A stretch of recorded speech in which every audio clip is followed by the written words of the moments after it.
The clock struck midnight as I sat alone in my apartment, the silence engulfing me like a thick fog.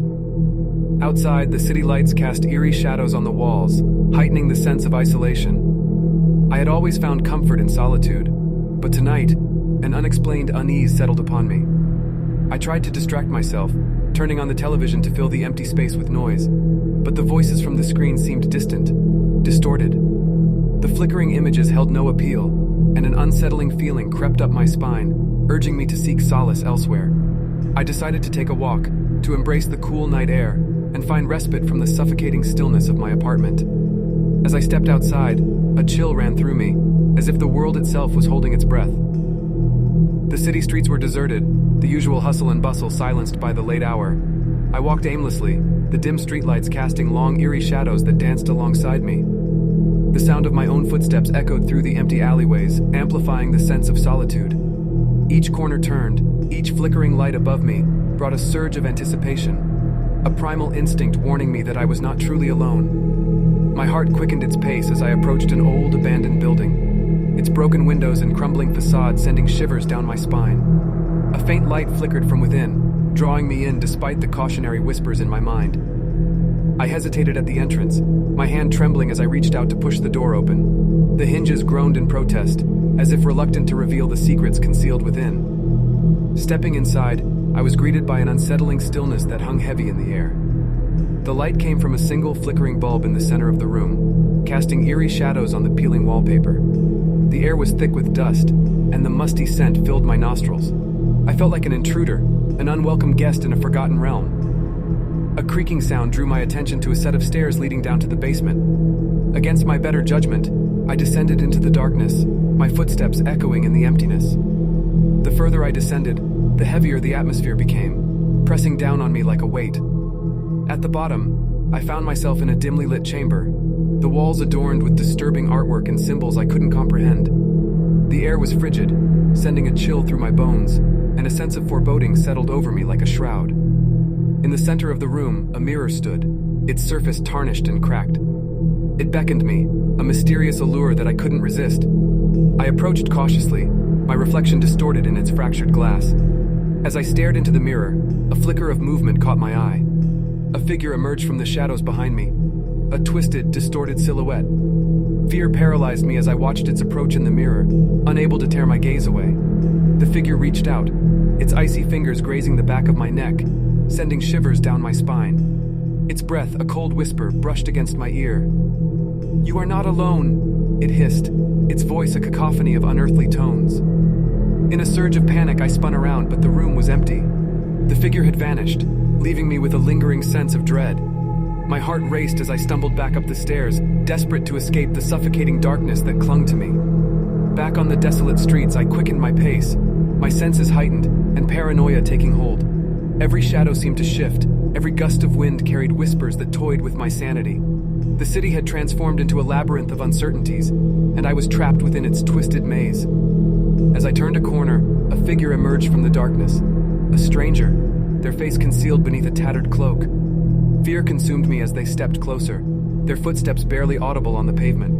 I tried to flee, but my legs betrayed me, rooted to the spot. The stranger reached out, their hand extending toward me.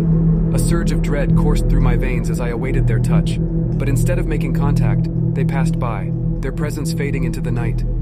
Confusion washed over me as I watched them disappear, my breath coming in ragged gasps. It was then that I realized the truth. I had never been alone. The shadows that danced alongside me, the whispers that plagued my thoughts, they were manifestations of a world unseen, a dimension overlapping with my own. Since that night, I am forever haunted, forever aware of the lurking darkness that hides in plain sight. The feeling of being alone at night has taken on a new meaning, an awareness that the unseen forces of the world may be watching, waiting to reveal themselves in the most unexpected moments.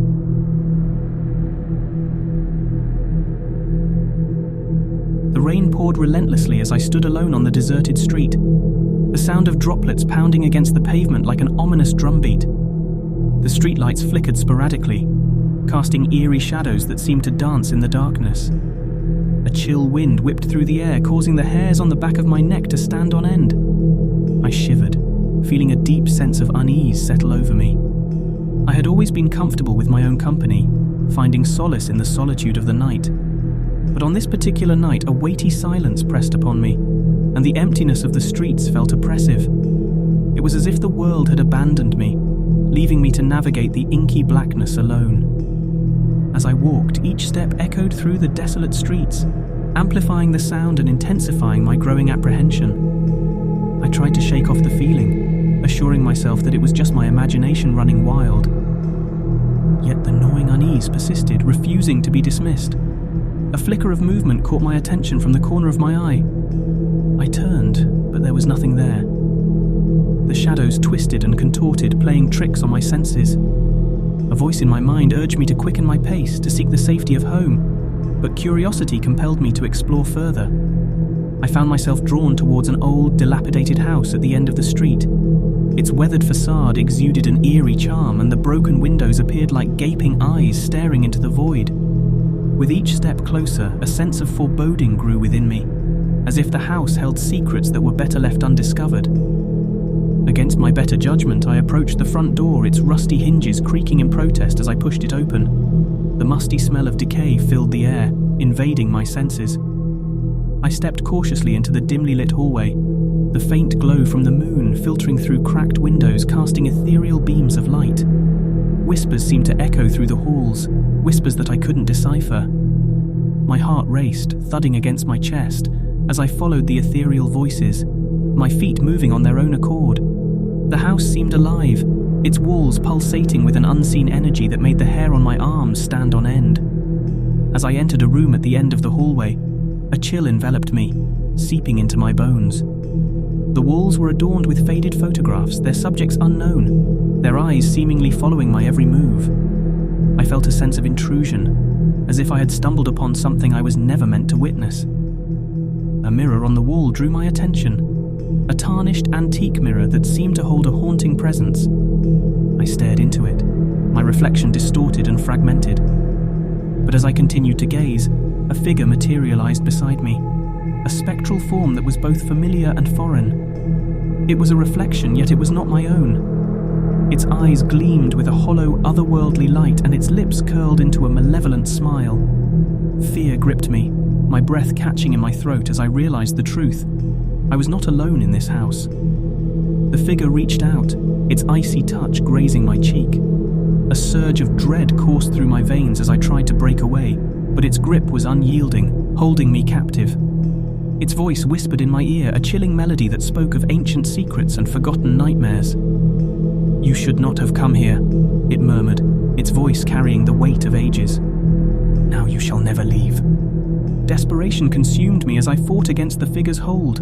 With every ounce of strength I could muster, I tore myself away and stumbled out of the room, fleeing from the oppressive presence within the house. Outside, the storm raged on, thunder rumbling in the distance, as if nature itself echoed the turmoil within me. I ran through the rain-soaked streets, my heart pounding in my chest, praying to escape the clutches of the malevolent force that lurked in that house. I reached my own front door, fumbling for the keys, relief flooding through me.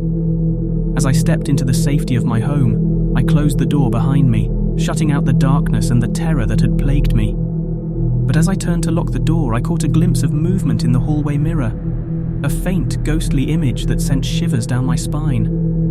The figure stood behind me, its eyes filled with an insatiable hunger, a reminder that the night held more secrets than I could ever comprehend. Since that night, I have never truly felt alone. The memory of that spectral encounter lingers in my mind, a constant reminder that darkness can manifest in the most unexpected places. I find solace in the light, seeking refuge from the shadows that dance at the periphery of my vision. And as the night falls, I am forever haunted by the knowledge that I may never truly be alone again.